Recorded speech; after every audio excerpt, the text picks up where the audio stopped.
Hello and welcome to the Rangers Journal. My name is Caice and this is episode 11 of the series 5 Players Rangers Could Sign. This week we're going to look at League 2 in France. This was suggested by Rangers Dubai in the comments. So if you have any suggestions for next week's video or future videos, please do leave them in the comments and I will have a look and see what I can do. Just want to preface this video by saying there are three players that play for Troyes. I know they're part of the City group, but they're really struggling in League Two. I think they're sitting in the relegation zone.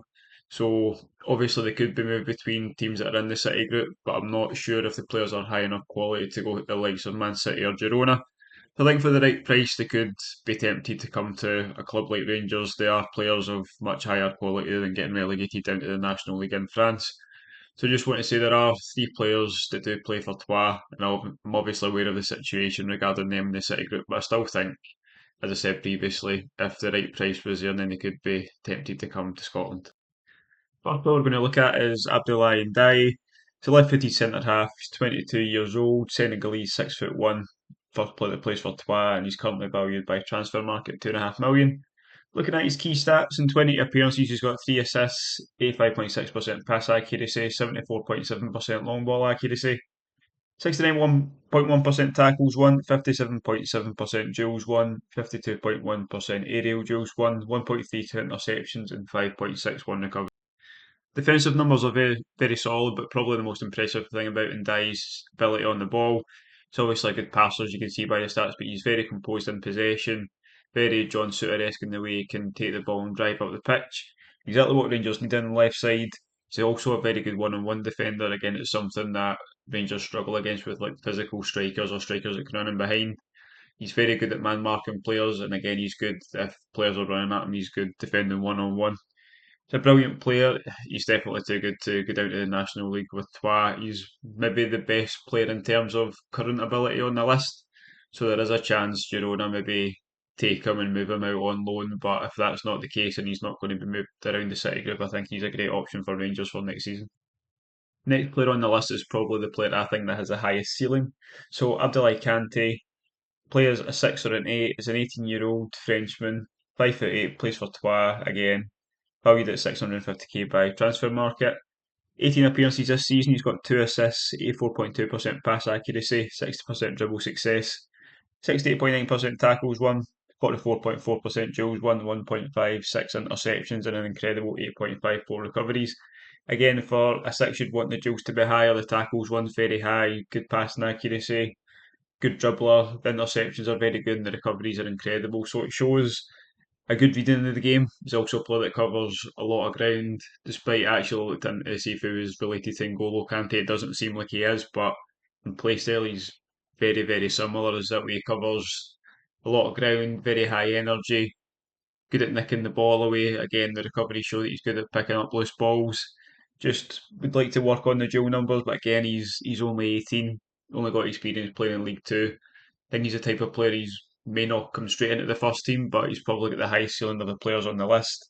He's someone that I think clubs will be looking at. He may be one that Girona City do take a punt on, considering he's only 18, especially if they get relegated and take him on and loan him out. But if that's not the case, the same with Abdoulaye Ndiaye. If that's not the case with Kante, he's a great option for the future. And again, I still think he could contribute now. Don't think he would be what I'd be looking at to come in straight away, straight into the first team. But I think given 6 months of development, he could probably be ready. I think he's an excellent prospect and someone the club should really be looking at. Sticking with another 6 or an 8, the next player is No Le Breton. 20 years old, Frenchman, 5'11", plays for Caen and transfer market have him valued at around 860k. 23 appearances this season, he's got 1 assist, 83.3% pass accuracy, 62.1% long ball accuracy, 51.7% dribble success, and a very high 2.5 fouls won. 71.4% tackles won, 56.7% duels won, 1.86 interceptions and 6.40 recoveries. So comparing him to Kante, the only advantage Kante really has is the amount of recoveries, whereas Le Breton comes out top on interceptions, comes out top on duels won, tackles won, just under in dribble success, but 2.5 fouls one shows how good a ball carrier is, the fact that it needs to be fouled, so dribbles don't count as successful if the player is fouled, which I think the number would probably be a bit higher if they counted those in there. So again, very good defensive numbers. He's got brilliant passing range, good long passing, good short passing. Like I said, he's good at driving with the ball, picks up lots of fouls, picks up free kicks in dangerous areas. Breaks up the play really well, as you can see by the high level interceptions and recoveries, and keeps it moving. He's the perfect player to sit in as a six. He's strong enough to have the whole position on his own, good enough on the ball to carry it, don't have to rely on the more advanced players dropping back. He's very capable of carrying the ball forward, as you can see by the dribble success in the Fells one. I think he's a very talented player. I think he's got the tools that it takes to get to the top. Again, a lot of French players that are playing in League Two can just move up to the League One and develop from there and then maybe get their move to Europe. But I think if you can get players before they make that step, then you could also get a bargain. I think looking at his transfer market value, you're not going to get him for 860k, but anywhere between 1.5 to 2.5 million, I think would be brilliant business. He's 20 years old. I think going by the numbers, he probably is ready to step straight into the first team. Unlike I would say for Kante, he's like I say, he's 20 years old. He's got that bit more experience, and I think he's got a very high ceiling. Perhaps not as high as Kante with that 2 year age gap. I think both are great options. I think Lebreton would probably be easier to get, given again he's not part of the City group and being that bit older, bit more experience. Ceiling maybe not as high, but again, I think he's ready to contribute right now. So if we're looking to replace John Lundstrom, obviously Ryan Jack leaving as well, I think Lebreton's a great option. Moving a bit further forward, and the last 12 player on the list, look at LH. Plays as an 8 out of 10. 24 years old, Serbian, 6 foot, like I said, plays for Twa, 1.8 million value in transfer market. In 17 appearances this season, he's got 5 goals and 3 assists, 163 minutes per goal contribution, 85% pass accuracy, just under 70% long pass accuracy, 1.8 chances created per 90, 64% dribble success, 66.7% tackles won, 44.5% duels won and 4.29 recoveries. Again, looking at those numbers, you can tell he's the type of player.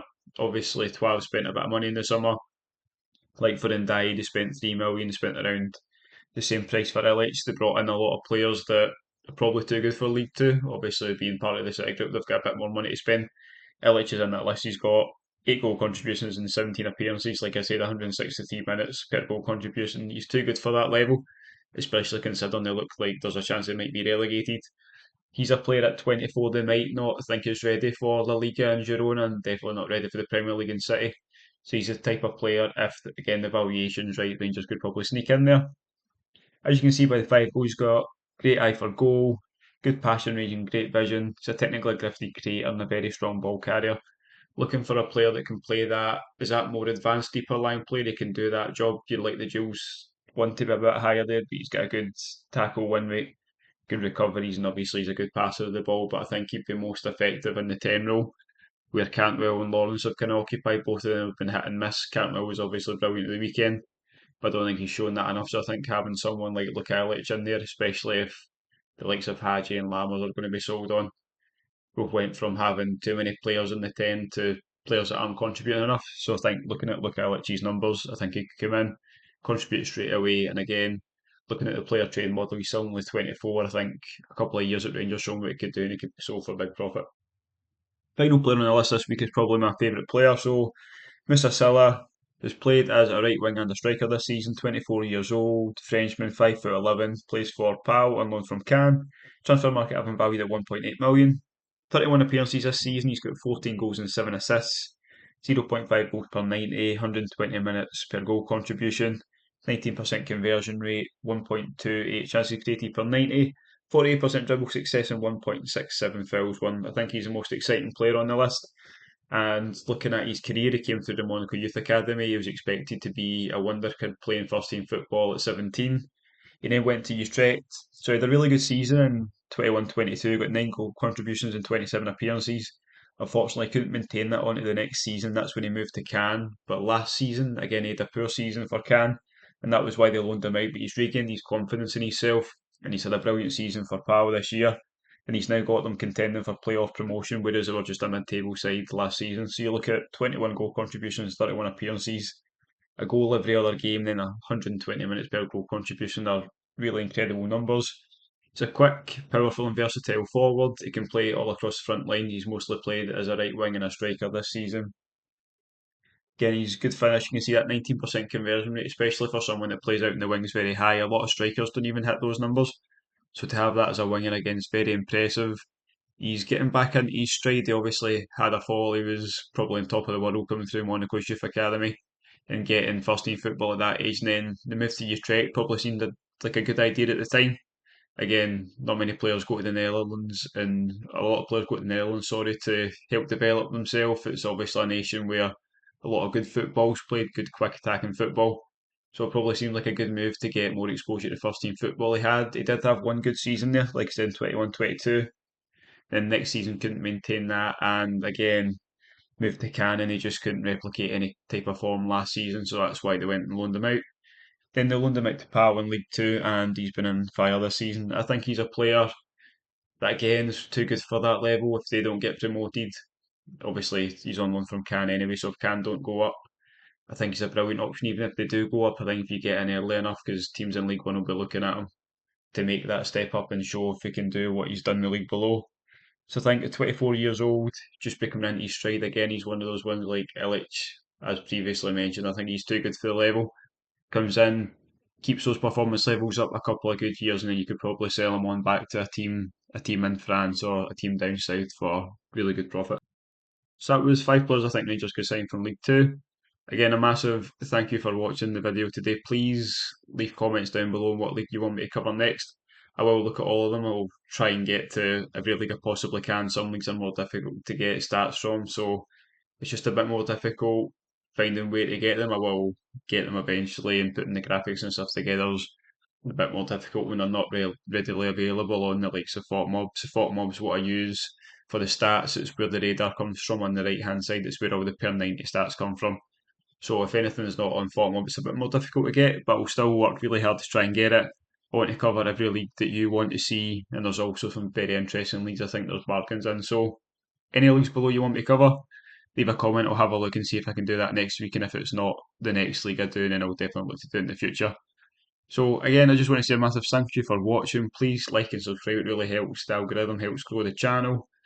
We'll be live tomorrow night, podcast at 7:30. Scotty's going to have another Football Manager video out, 12:30 tomorrow. Please watch the series. Please like and comment on it. He's doing brilliant. It's very exciting to watch. If you love Football Manager, you're going to love the series. So please check it out. And again, have a great day.